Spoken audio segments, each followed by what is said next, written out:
Yeah, my internet's bad today, guys. But what's up?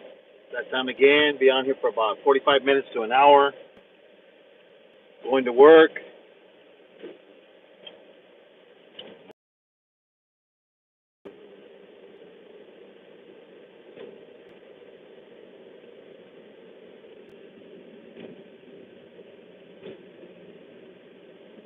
Alrighty. Welcome, welcome, everybody.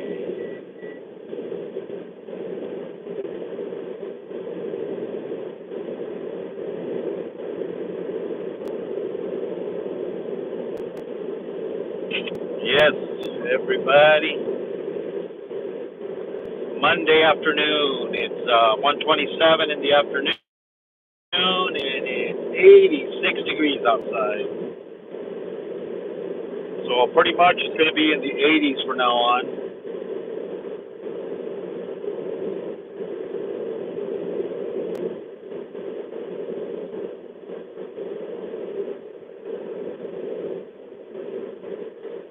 Yep.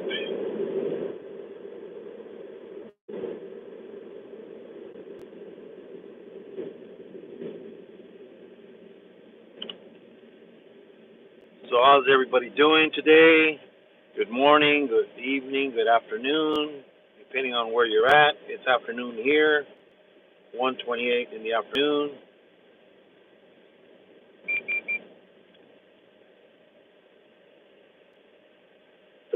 So, yep,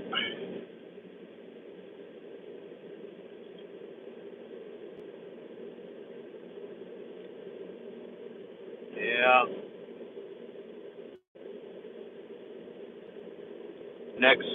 Next Sunday they got the daylight savings. It's gonna change. It'll be 1 hour back. So right now it would be barely 12:30. I mean, gonna be 12:30 barely instead of 1:28 or 1:30. So because the days are getting shorter in the mornings, the sun isn't even out yet.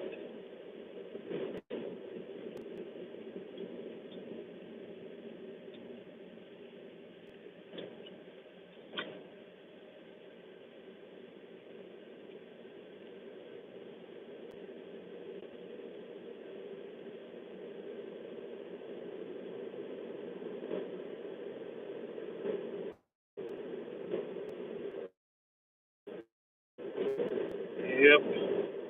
So go check out my channel list. We got regular list. The family friends list. We got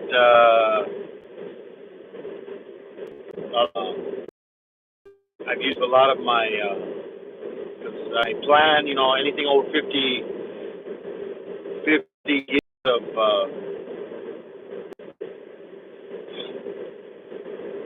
it's all the internet, you know, slowing down. Plus, it's a Monday, everybody's out, more traffic, you know. And then G5 is now available in a lot of places, but then yeah, internet keeps cutting out. We got Mark the Spider Guy, we got Sherry Madcat, we have Phonetic,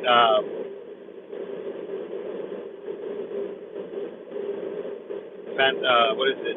Fantastic. I forget how it's. Is it fantastic? No, it's not fantastic. It's fanatic connecting guru.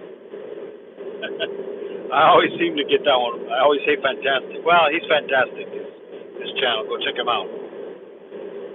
Go check out Chef Sketty. Go check out Nora, the Stock Explorer. Go check out Night. Jesus. The internet. Come on. You would think the prices we were paying for phone service, we should get better internet, huh? Everywhere.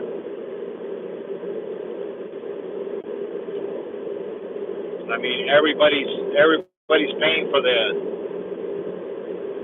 same tower, you know.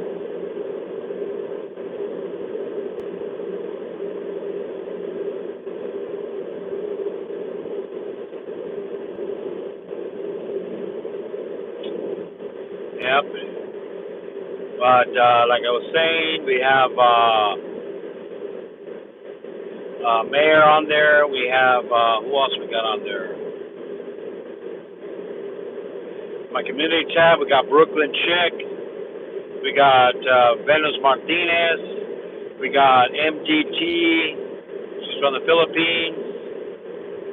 Oh yeah, on my family and friends list, we got Tony Diecast and Zelda. He also does Hot Wheel racing from Indonesia. Community tab. We have Corky. She's from uh, Y Farms. Who else we got? We got UK Medic. Go check out UK Medic. He's from the UK. He drives an ambulance, and I believe he said he flies a helicopter for the ambulance company too. I believe so, or he rides in it, one of the two. But that's an amazing. He has amazing videos. He does great video shout outs for everybody. Great job, UK Medic. Keep it up. Keep up the good work, man.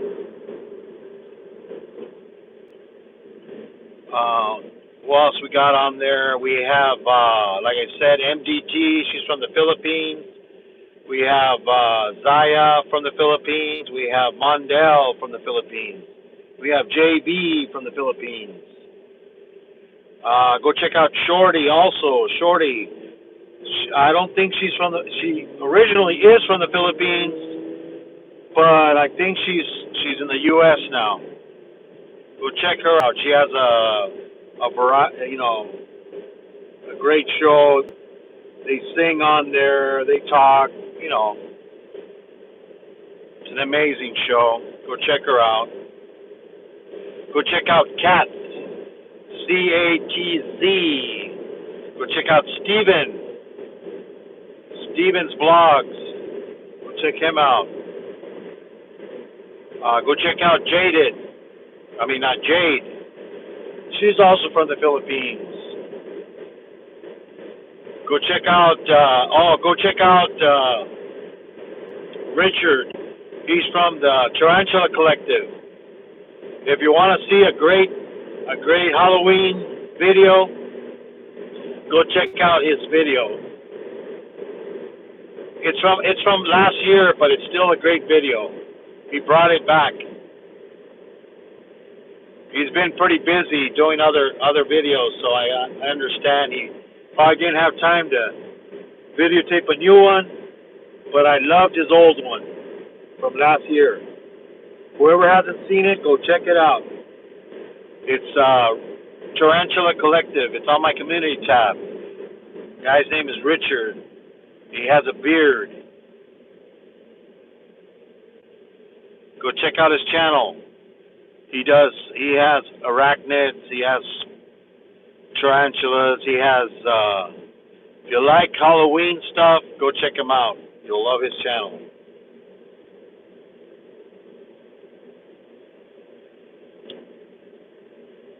I believe he says he lives in the Appalachian Mountains.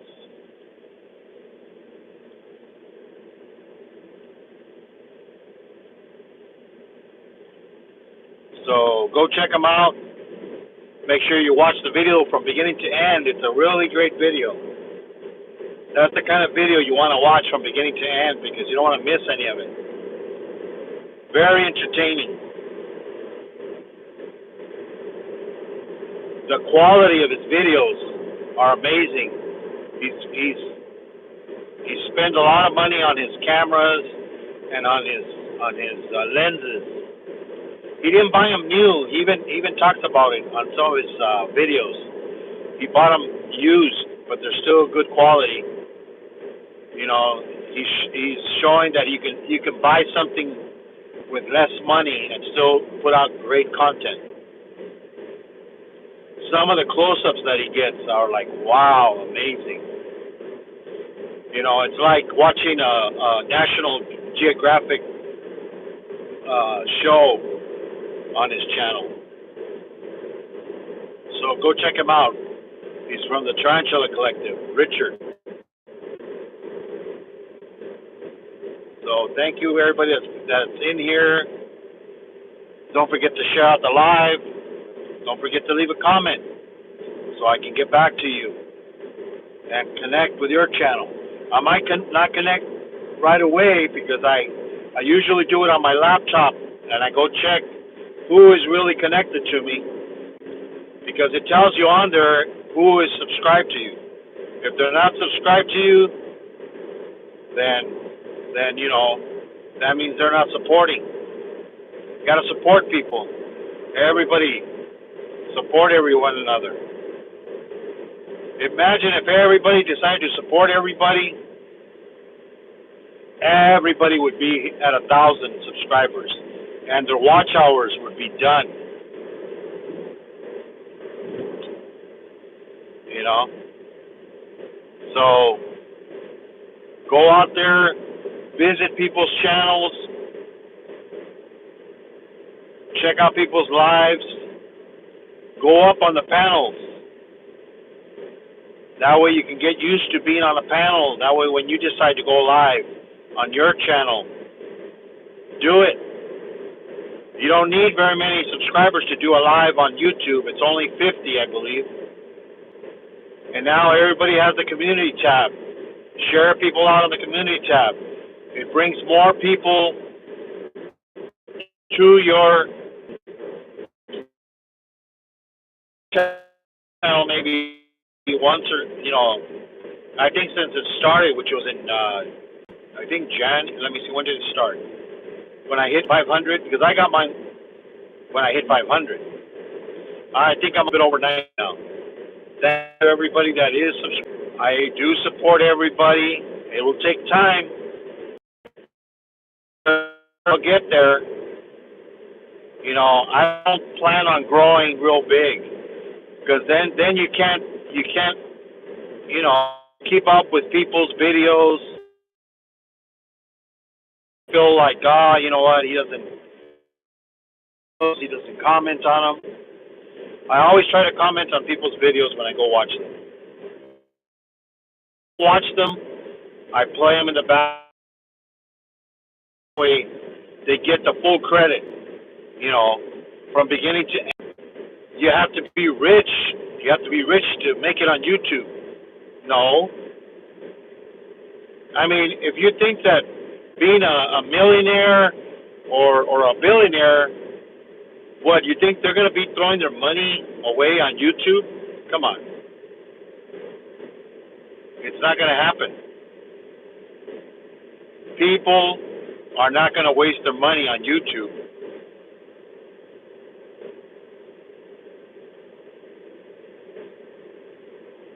Because it's not going to make them any money. So why would they spend money on YouTube? YouTube is free for everybody. That's what people don't understand. So why would you pay somebody to help you do YouTube when it's free? Nowhere in YouTube it says you have to pay to make it on YouTube. It'll make you look good to pay, you know, but it's not worth it. Because what do people want when they're on YouTube? They want to get that magic button. You know, that big, I think it's at 10,000, or no, 100,000. At 100,000 subscribers, you get that button. Well, guess what? YouTube is going to check. Once you hit that mark, they're going to check, and they're gonna get the microscope and check out your channel and see how you grew. If there's any fake stuff that you did, that's gonna count against you. I don't think they're gonna promote fake channels and go, yeah, look, you get fake views, fake subscribers, and you make it on YouTube by that way. It's like, come on. I don't think YouTube does that. I don't think they reward people that cheat on YouTube. You know, I mean, if they do, I don't know. I'd go ask YouTube, hey, how come this person, if he cheated, got all these subscribers, you know, and you gave him a button? So is that the way to do it? You know, I mean, I don't see a lot of those buttons out there. You know, and you could tell the people that, because I remember this one guy that I haven't watched in a while because, you know, he's a huge channel, you know, and I've been busy helping, you know, visiting other smaller channels and stuff, you know, helping them with watch hours and stuff like that. But he travels the world. His name is God, what is his name? He's like a Viking guy, and he travels the world, and that's what he videotapes. He goes to Africa. He's been here to the United States. He's been to Canada. He's been in Mexico. He's been in the UK. He's been in Russia. He's been all over the world. And he even said, you know, because everybody asked him, you know, hey, did you ever get your magic, that button? Because, you know, he has over 1 million subscribers. And he goes, yeah, I have it. He showed it. But he goes, I don't like to, because the video, you know, the only reason he got it was because of you guys watching this video. And he says that. He goes, you guys got me this. I didn't. Because if it wasn't for you guys, he wouldn't have that. You know? Man, look at this truck up ahead. Looks kind of scary going around a curve that might fall over. You know, if he goes the opposite way on a curve, I don't know if that's going to go over. I think he needs to check his straps to see if they're tight enough.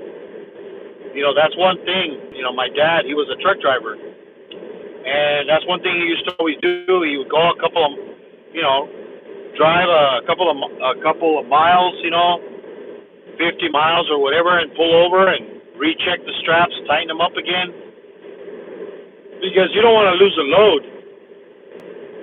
I mean, that's all you need is one. It's going to get loose, you know. Once it starts bouncing in the road, that load is gonna shift. That one shifted a little bit to the right. It's leaning. So I don't know. See, that's the things that drivers, you know, truck drivers, they teach them. They teach them how to drive the truck, how to pull the trailer. You know, I don't know if they teach them how to tie down stuff, how to tie down straps and stuff. There's this guy that's a truck driver, and he drops off where I work at. You know, he drops off forklifts. He drops off, you know, these lifts like man lifts, you know, like scissor jacks. He drops off, they call them man lifts, and these other ones that are like have like a basket on them where you can stand on, and you know, it moves around and stuff. Well, I asked him, I go, hey, do they give you a class on how how to load them up and everything. And he goes, no, it's on the job training. You basically learn on your own. I'm like, damn, that's crazy, you know. But this guy's been doing it for a long time. You know, he's in his 90s. I think he said he was in his, I know he's in his 80s at least. Yeah, he's in his 80s, this guy. And I'm like, dude, you're still working? He goes, yeah. He goes, I can't afford it. My wife's disabled and she needs a lot of medical attention and insurance doesn't cover it. And that is true. Insurances do not cover it, guys. That is the true reality. So, unless your kids are going to take care of you, you're going to end up in one of those hospitals where they don't take care of you. You're going to be laying in bed in your own feces, in a pamper, and they're just going to leave you there, check on you maybe once a day. And these are facilities supposedly that check you. Supposedly they take care of you 24/7. There's other ones that basically they'll check you supposedly at least 8 hours in a day. They don't do that. They won't. I remember when I was a teenager and my grandfather was in one of those homes, you know, because my grandmother, I guess she couldn't take care of him anymore, so they put him in an old folks home. That's the way, you know, people. But you know now, you know, and it was bad then. I mean, we would visit him. Somebody was always there, taking care of him. You know, of our family was always, you know, they would sleep there, and you know, we'd always be there every day, taking care of our grandfather in the hospital, where supposedly the nurses and the hospital were supposed to take care of him. I remember visiting my grandfather, and there was another, because this room had two people in it.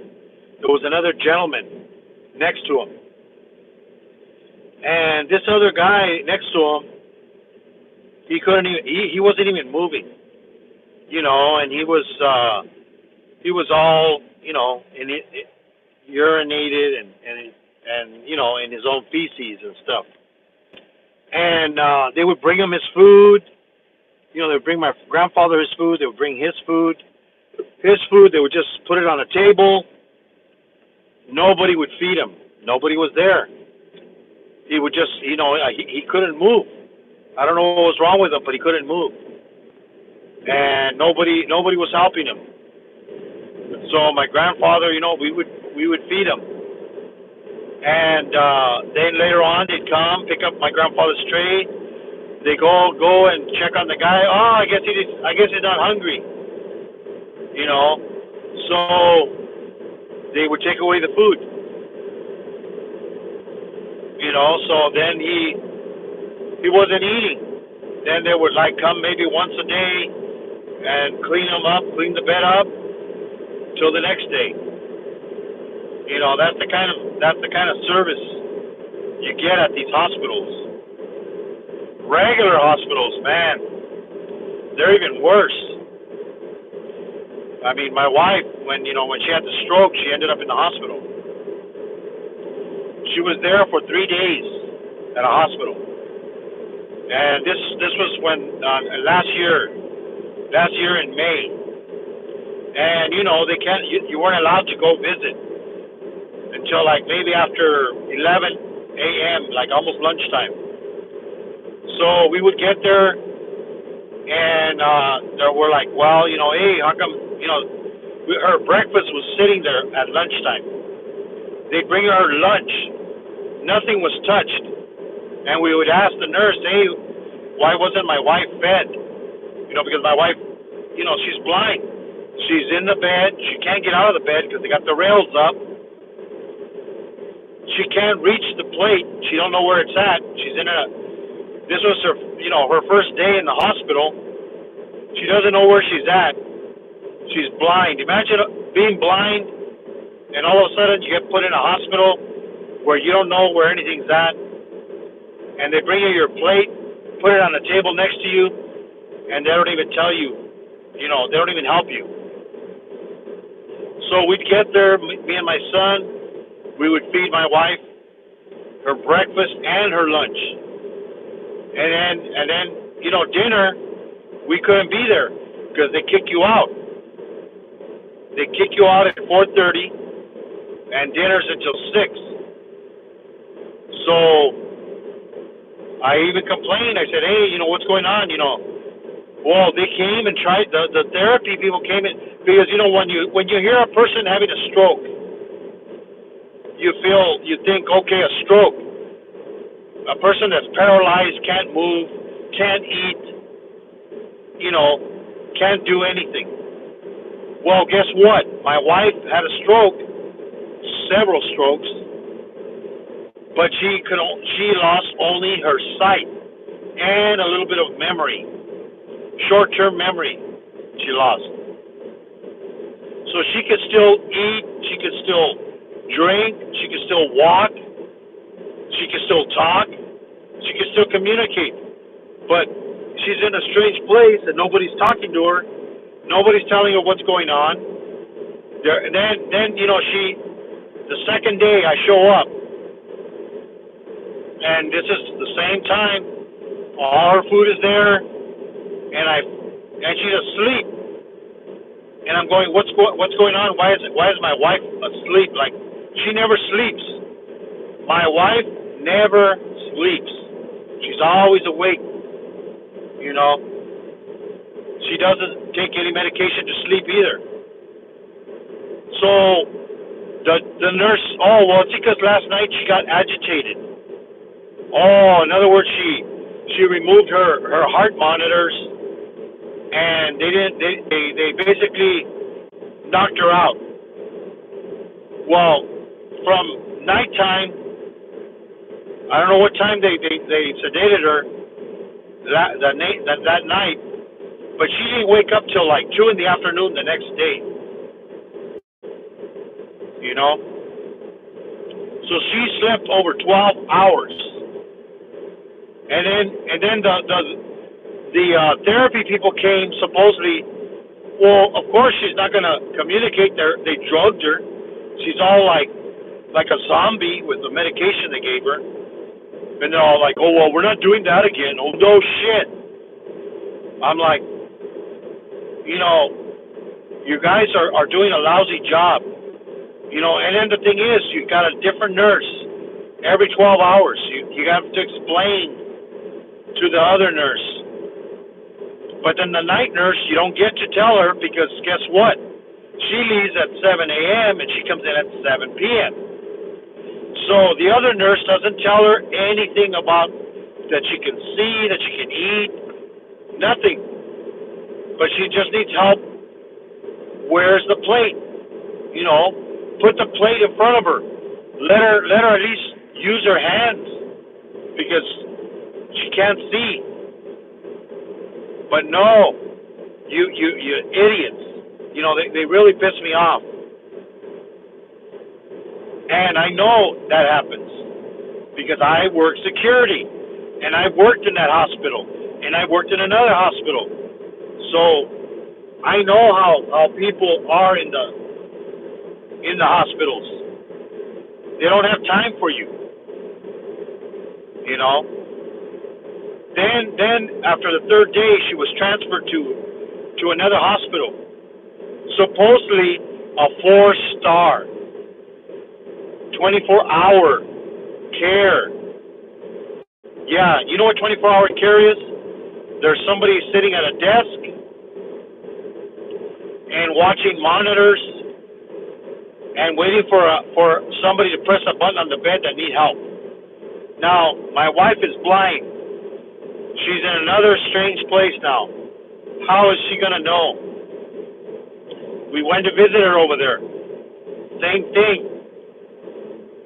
We can't go in and see her. This place, we can't even go inside. We have to watch her from a window, from the bushes outside of the hospital, because we can't go into the room because of, you know what? but that's the way it is, and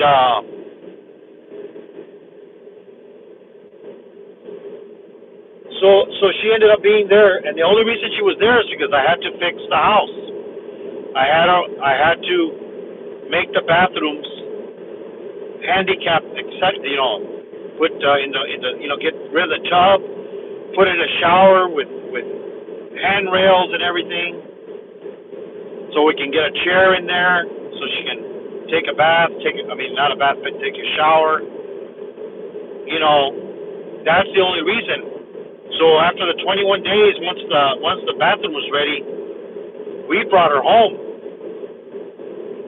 Ended the hospital. Oh no, we need her more here because we have to give her more therapy. I'm like, more therapy? You didn't do shit. 21 days she was here. You had her in a Pampers for 21 days. You never got her up to go to the bathroom. You just had her sitting in her own feces. And we're paying great money for this? It's like, no, I don't think so. So as soon as the bathroom was ready, I went over there and picked her up. She was like a zombie.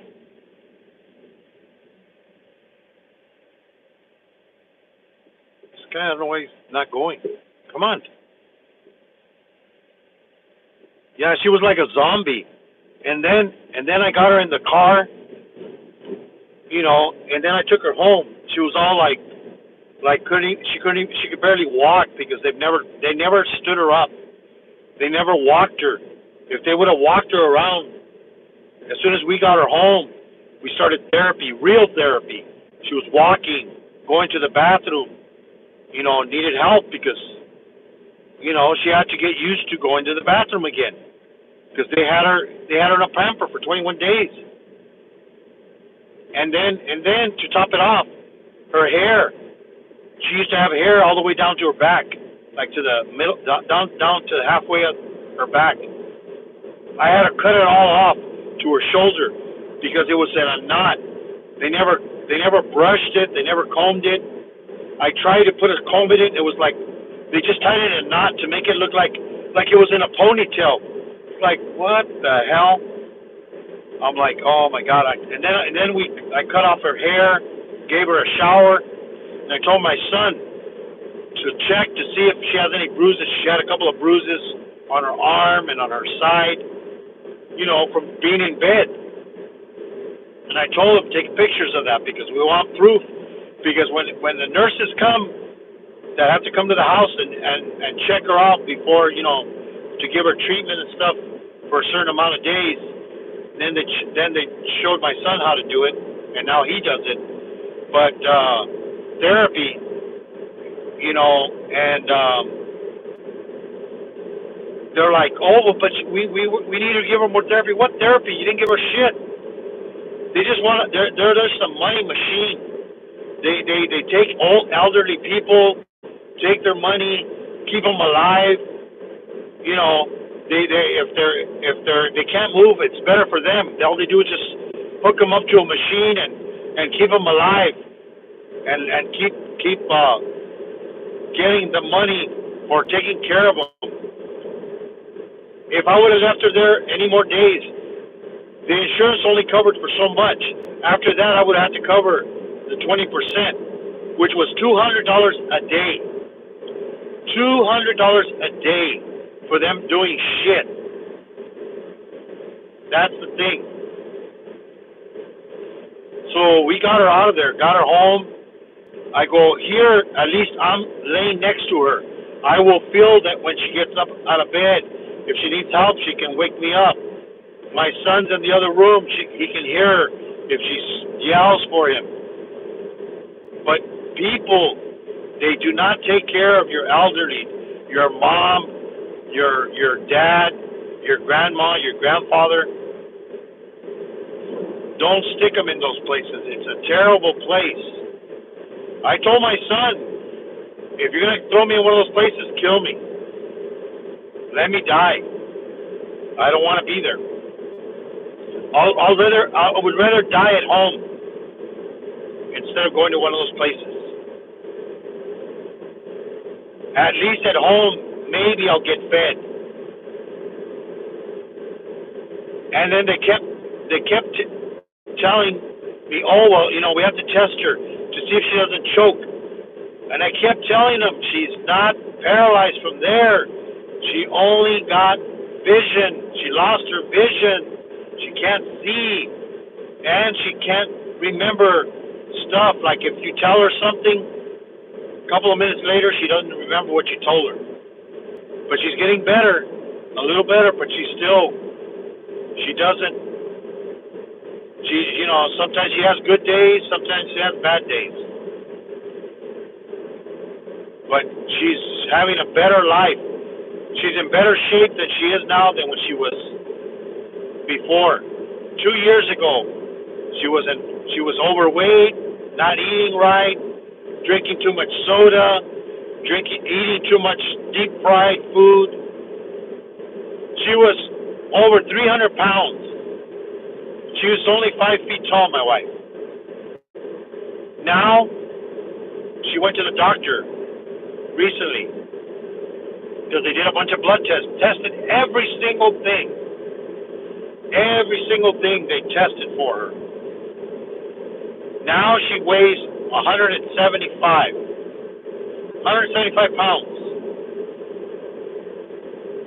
So she lost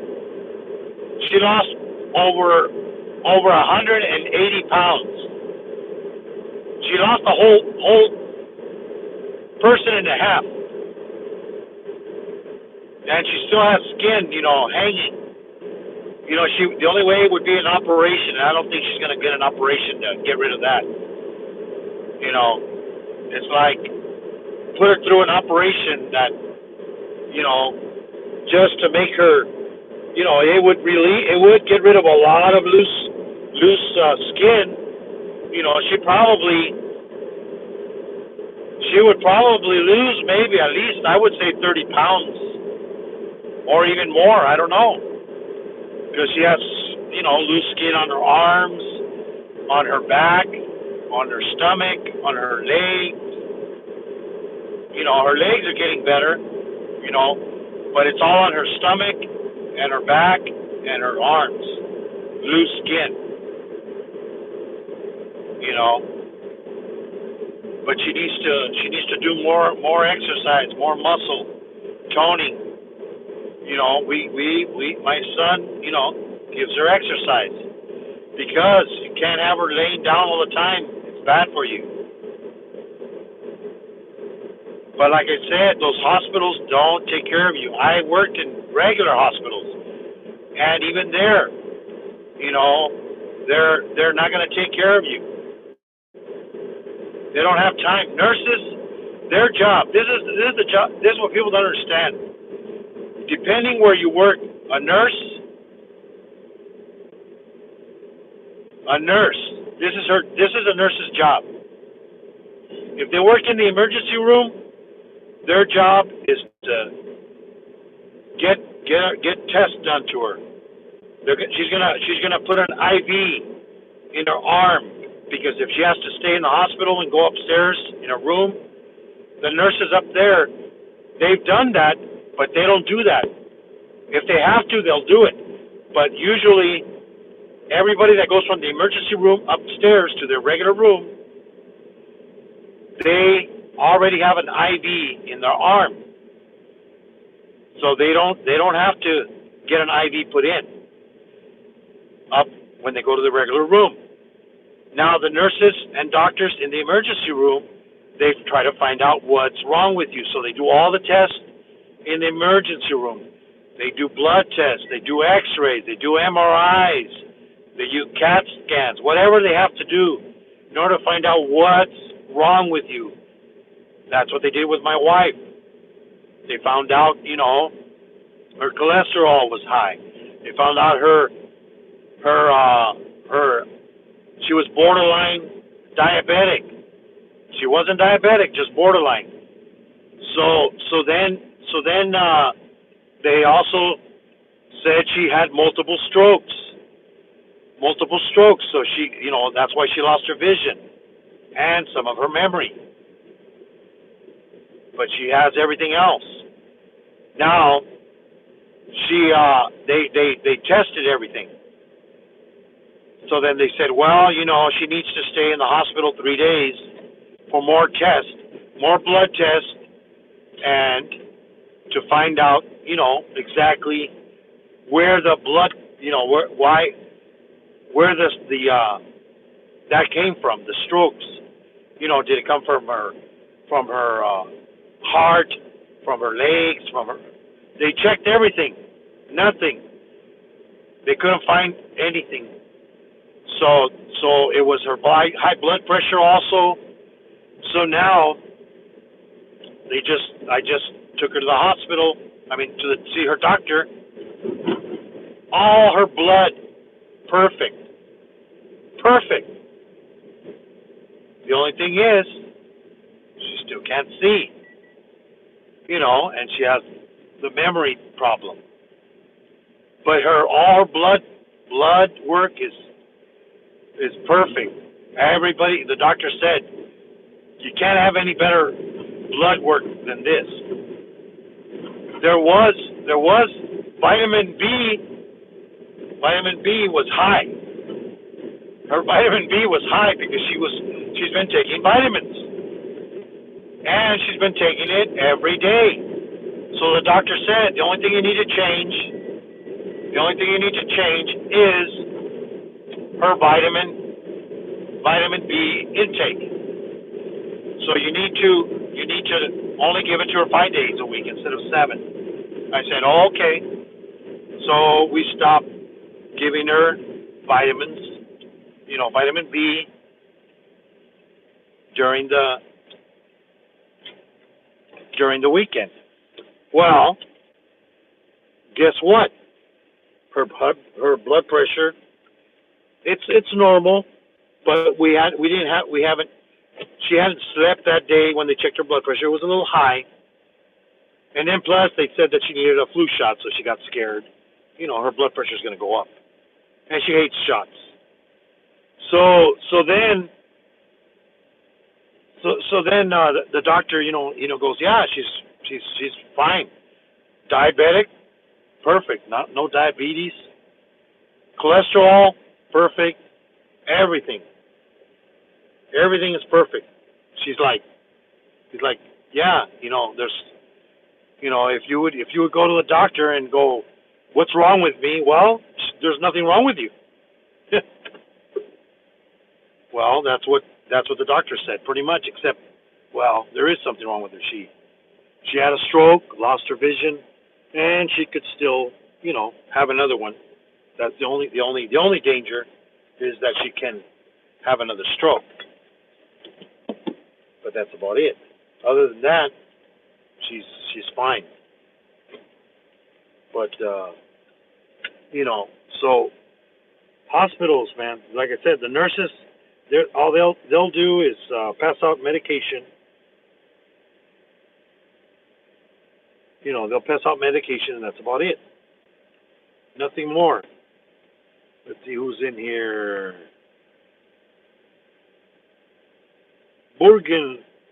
Burgundy, what's up? Welcome.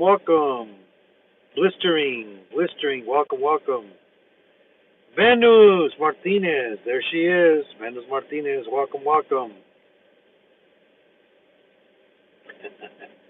Yeah, Venus, Nightbot Nightbot doesn't like all those emojis, guys. I don't know. Mayhem, welcome.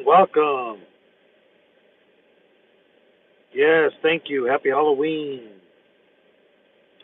Yeah, so if you end up in a hospital, make sure your relatives are there to take care of you, because believe me, they're not going to take care of you. I witnessed it. I've been in hospitals, in 2 different hospitals, walking the hallways, hearing patients, help. One time we had a patient, he had a phone in his room. So what does he do? He calls 911. Calls the police department. We had the police department show up to our hospital. And they're like, well, I'm like, what are you doing? I mean, why is the police department here? So so so he calls 911, tells them that he needs help. So they show up, sir. What's wrong? Well, I keep calling, pushing the button for help, and the nurses aren't coming. Well, it was around 7 in the afternoon. That's when the shifts change. Nurses, nurses change at 7 a.m. and 7 p.m. They're not going to go running to the room unless it's a code blue. Unless you're dying and having a code blue, guess what? Nurses are going to run into your room, start giving you CPR and stuff like that. Doctors from the emergency room, because there's no doctors around in the hospital. The hospital. This is what people don't understand. The only doctors in the hospital, this could be a hospital with 200 beds. There's no doctors in the hospital except for the ones in the emergency room, and maybe some doctors that do night, late visits or afternoon visits. But the doctors are not roaming the hallways of the hospital. There is no doctors there. If they're there, they're there because they're in the emergency room, and they're changing shifts and stuff. The same thing with nurses. They pass out pills and check your chart and order medications from the doctor, and that's it. CNAs, they're the ones that clean your butt. CNAs are the hardest working ones. They're the ones that wipe your butt, clean your sheets, give you a bath, feed you if you need help feeding. But the thing is, they don't have enough of them. They give them 12 patients in 8 hours. How are you going to take care of 12 patients in 8 hours if all your patients say they can't move? You need to feed them. You need to change them. By the time she finishes changing the beds, she has no time for anything else or cleaning them. Then the next CNA comes in. By that time, guess what? They peed and crapped their bread again. It's like taking care of a baby. What do babies do? Eat, shit, and drink. Eat, shit, and drink. That's it. That's what elderly people do. That's what people that are in the hospital that's sick, can't move. That's the same thing. And if you're not there 24/7 taking care of them, guess what? Nobody is. So take care of your loved ones, everybody. Thank you, everybody, for coming in. God bless you. Till next time, have a good one. And as Keith says, call your mama, tell her you love her, because you don't know how long you're going to have her. So go hug somebody and tell them you love them. Bye-bye, everybody. See ya. Till next time. Thank you for everybody who came in. God bless everybody. Hey, Gary, what's up? Have a good one, Gary. Thanks for coming in.